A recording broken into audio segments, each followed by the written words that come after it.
Welcome guys to Inken. In today's vlog natin, nagawa tayo ng garden budget hose holder. Mga materials natin. Ito, mayroon tayong shelf, brackets. Bibili natin to sa mga DIY store or sa mga Korean store. Mura lang ang bili natin dito. So kailangan natin ng 2 pieces. Dalawang piraso ng shelf bracket. Tapos i-fold natin yan para itong dulo nito ang siyang maging holder ng ating hose. So ito na yung fold natin guys, dalawang bracket. Yan. Ngayon, bubutas tayo ng 4. I-level muna natin para eksakto yung pagbutas natin at tugma yung level ng ating bracket.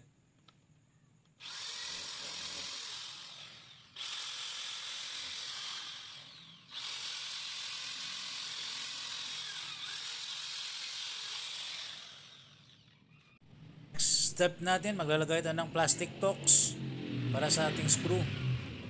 4 na tocks yung ilalagay natin sa 4 na butas guys.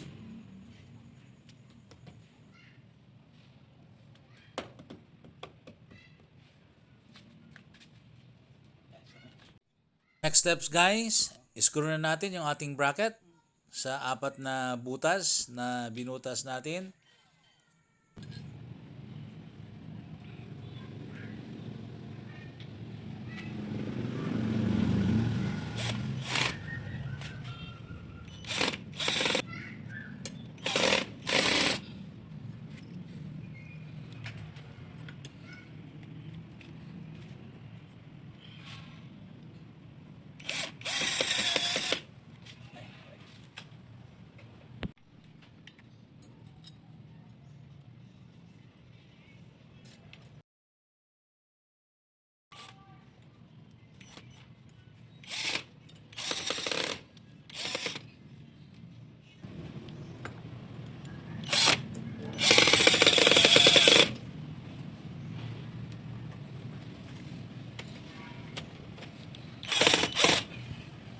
Okay guys, we're done.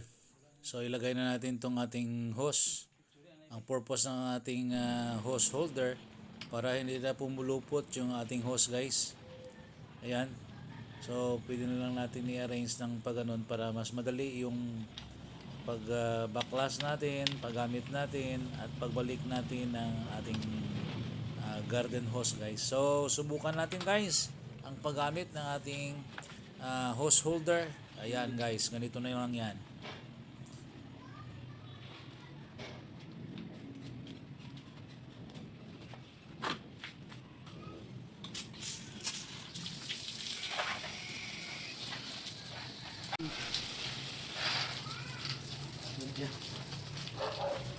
Now, ganito kahalaga guys yung ating DIY hose holder guys para madali yung pagbalik natin. Yan.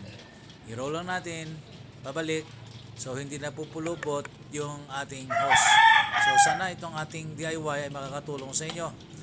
Easy budget hose holder guys.